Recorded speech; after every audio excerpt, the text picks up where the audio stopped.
अस्सलामु अलैकुम वरहमतुल्लाहि वबरकातुहू। दोस्तों, समी स्टार उर्दू एकेडमी में आप सबका इस्तकबाल है। आज हमारी एकेडमी में जनाब उस्ताद सैयद मसीहुद्दीन साहब तशरीफ़ आवर हैं। मैंने उर्दू की अहमियत के सिलसिले में जनाब उस्ताद मसीहुद्दीन साहब को मदऊ किया।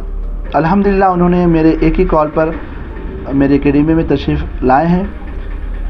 दोस्तों, उर्दू की अहमियत से हम तमाम लोग वाकिफ़ हैं। उर्दू हमारी मादरी ज़बान है और उर्दू कोई नई ज़बान नहीं है, बल्कि उसकी 1000 साला तारीख़ आज भी जो है लाखों किताबें उर्दू की अहमियत के ताल्लुक़ से हमको नज़र आती हैं।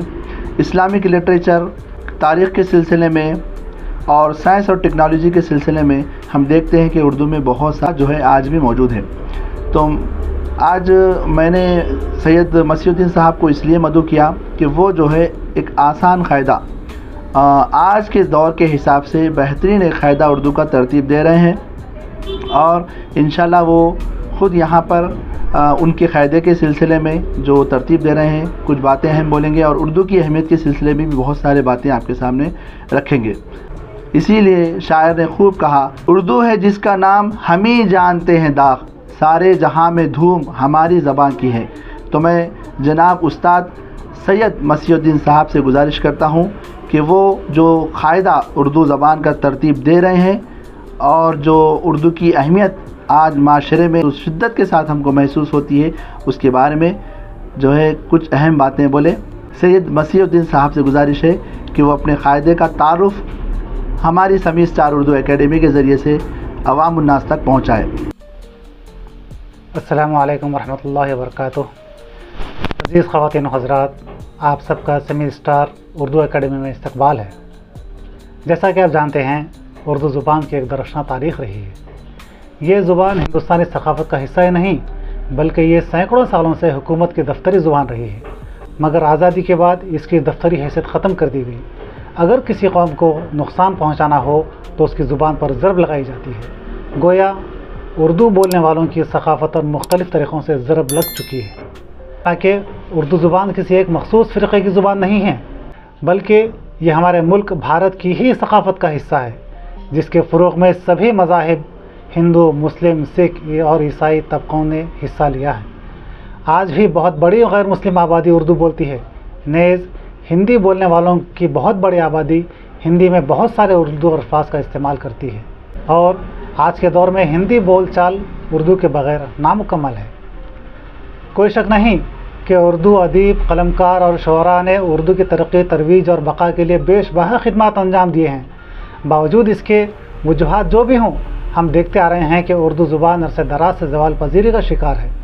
अव्वल ये कि उर्दू बोलने वाले तो बहुत हैं, मगर उन्हीं में से लिखने पढ़ने वालों का फुक़दान होता जा रहा है। जिन्हें उर्दू लिखना पढ़ना आता भी है, उनमें बेशतर लोगों के पास न ही अल्फाज का खातिर ख़्वाह ज़ख़ीरा है, उर्दू की तहरीर ख़त नस्तालीक़ पर होती है और न ही उनका ख़त इत्मीनान बख्श है, चाहे ये उर्दू के ज़रिए कितनी ही आला तालीम हासिल क्यों न किए हों, जिसकी वजह से दौरान गुफ्तगू वो जो बात करना चाहते हैं, जो बात कहना चाहते हैं, मुनासिब और मौसर अंदाज में कह नहीं पाते, मौजू अल्फाज का इस्तेमाल नहीं कर पाते और न ही रवानी के साथ लिख पाते हैं। खुशखती की इस कमी को पूरा करने की गर्ज से मैंने किताब नस्र उर्दू तैयार की है।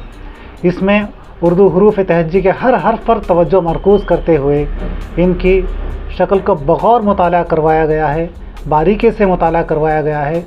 इन पर मश्क करने के लिए पहले बड़े फिर छोटे हरूफ की तख्तियाँ दी गई हैं। इस तरीक़े मश्क के ज़रिए तलबा पहले हर हर्फ की असल शक्ल, उनका मकाम इब्तिदा और इख्तिताम ज़हन नशीन करेंगे, फिर छोटे हरूफ पर मश्क के ज़रिए अपनी उंगलियों को उसका आदी बनाएंगे। नतीजतन तलबा सारे हरूफ तहज्जी की शक्लों को अपने जहनों में मुनक़्क़श कर लेंगे, जहन नशीन कर लेंगे। इसी तरह इस किताब नस्र उर्दू में आगे की तख्तियों में बताया गया है कि हरूफ तहज्जी जब दीगर हरूफ से जुड़ते हैं तब इनकी शक्लें कैसे बदलती हैं, ये बताते हुए इनके मश्क के लिए मवाद फराहम किया गया है, जिस पर मश्क करके तलबा हरूफ की बदलती शक्लें बहुत जल्द सीख जाएंगे। नेज़ आगे ये भी बताया गया है कि कौन से हरूफ आपस में जुड़ते हैं और कौन से हरूफ आपस में नहीं जुड़ते। इसके अलावा चंद से हरफी, चार हरफी और जोड़ने वाले अल्फाज और 40 इबारतें उर्दू और अंग्रेज़ी में दी गई हैं, جن پر مشق کر کے درمیانی حروف کی بدلتی شکلوں کے مشق کے تعلیق اچھے طریقے سے سیکھا جا سکتا ہے۔ جہاں تک نقطے لکھنے کا معاملہ ہے، عموماً اردو میں نقطے لکھنے کے طریقے کا غلط رواج عام ہے، جس میں نقطہ لکھنے کے لیے چھوٹا سا دائرہ اتارا جاتا ہے۔ اس کے برخلاف اس کتاب میں نقطے لکھنے کا صحیح طریقہ بھی بتایا گیا ہے، جسے اپنانے سے نقطے بھی خوبصورتی کے ساتھ لکھے جا سکیں گے۔ ایک اہم بات عرض کرتا چلوں کہ میں 4 حصوں پر مبنی نئی تدریسی کتابیں وقار اردو کے نام سے تیار کر رہا ہوں، جو بالخصوص 7 تا 12 سال کی عمر کے بچوں کے لیے ہے، مگر اس کا فائدہ ہر عمر کے ہر فرد کو ہو سکتا ہے۔ اس کے ذریعے اردو سیکھنا چاہتے ہیں وہ سیکھ سکتے ہیں۔ ان کتابوں کا خاصہ یہ ہے کہ اس کے ذریعے حروف تہجی، ان کی شکلیں، ان کی آوازیں، ان کے لکھنے کا طریقہ، ان پر مشق، ان پر مبنی رنگین تصاویر کے ذریعے ان کی آوازوں کی پہچان، 2، 3، 4 حرف ملا کر الفاظ بنانا، تقریباً 8000 مختلف زمروں پر مشتمل ترتیب بار الفاظ کے ذریعے الفاظ کا ذخیرہ، ان سارے الفاظ کا اعراب اور رومن تحریر کے ذریعے صحیح تلفظ، ان کے انگریزی معنی، اردو کی مکمل خوش خطی، انگریزی خوش خطی اور کچھ ضروری قواعد سیکھے جا سکتے ہیں۔ ان کتابوں سے صرف بچے ہی نہیں بلکہ مرد و خواتین اور اساتذہ، قلمکار، ادیب اور شعراء کرام بھی مستفید ہو سکیں گے۔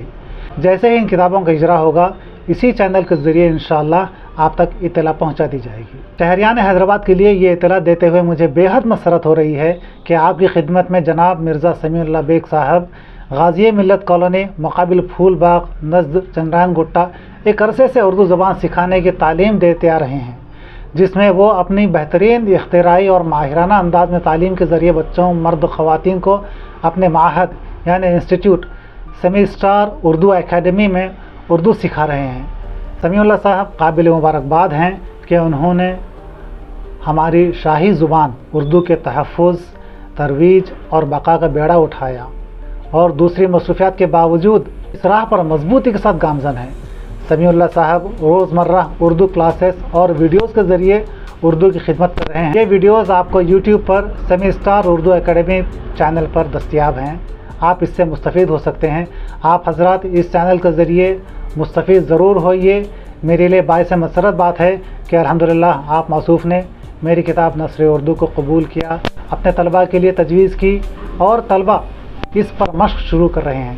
میں اہلیان حیدرآباد کو مشورہ دینا چاہوں گا کہ آپ سمیع اللہ صاحب کے انسٹیٹیوٹ میں داخلہ ضرور لیں اور اپنی مادری زبان اردو پڑھنا، لکھنا اور سمجھنا سیکھیں، اور اپنی نسلوں کو یہ خوبصورت زبان سے روشناس کرائیں، جو کہ ہم سبھی کا ملی فریضہ ہے، کیونکہ برصغیر ہند میں اردو کی بقا گویا ہمارے دین کی بقا ہے۔ اگر ہم اپنی نسلوں کو مسلمان باقی رکھنا چاہتے ہیں تو انہیں اردو سے روشناس ہی نہ کرائیں بلکہ اردو ہی کو بنیادی ذریعہ تعلیم بنائیں۔ بہت ہی بدقسمتی کی بات ہے کہ انگریزی میڈیم سے بچے تعلیم حاصل کرنے کے باوجود انگریزی ٹھیک سے بول نہیں سکتے، اور نہ ہی اپنی مادری زبان اردو میں اچھی طرح گفتگو کر سکتے ہیں، جبکہ مادری زبان میں تعلیم حاصل کرنے والے طلباء 12ویں تک پہنچنے پر کسی ایک زبان میں تو ماہرانہ صلاحیت پیدا کر لیتے ہیں، مگر اردو بولنے والوں کی لسانی حالت بدترین صورتحال سے گزر رہی ہے۔ یہ آشیانہ اردو ہمارا ہی ہے، اسے آگ لگی ہے، اسے ہم نہیں بجھانا ہے۔ مثال ہے کہ ترکی میں دین اسلام ترکی رسم الخط میں ہی تھا، لیکن اس کے پہلے صدر نے ایک گھناؤنا کام انجام دیا۔ اس نے ترکی رسم الخط ختم کر کے اسے رومن رسم الخط میں تبدیل کر دیا۔ اس کا اثر یہ ہوا کہ ترکی زبان پڑھنے والے کم ہوتے گئے، دینی کتب پڑھنے والے بھی کم ہوتے گئے، اور ان کی بیشتر آبادی دین سے دور ہو گئی، اور نتیجتاً وہاں اسلام قریب الختم ہو گیا اور مسلمان صرف نام کے رہ گئے۔ بس ہمارے پاس جس زبان میں سب سے زیادہ دینی علم موجود ہے تو وہ اردو ہی ہے، لہٰذا آگے آئیے، اردو سیکھیے، سکھائیے۔ اس سے نہ صرف تعلیم حاصل کرنا آسان ہوگا بلکہ یہ زبان ہمیں ادب اور اخلاق کا پیکر بناتی ہے۔ آج کے پرآشوب دور میں بچے بد اخلاق ہوتے جا رہے ہیں، اور اردو سیکھیں گے، اور وہ اردو سیکھیں گے تو با اخلاق بھی بنیں گے اور با کردار بھی بنیں گے انشاءاللہ۔ آپ حضرات اردو ضرور سیکھیے۔ سیکھنے کے لیے سمیع اسٹار اردو اکیڈمی کے سمیع اللہ صاحب سے ضرور رابطہ پیدا کریں اس موبائل نمبر پر 984911 38 397. جزاک اللہ والسلام علیکم ورحمۃ اللہ وبرکاتہ.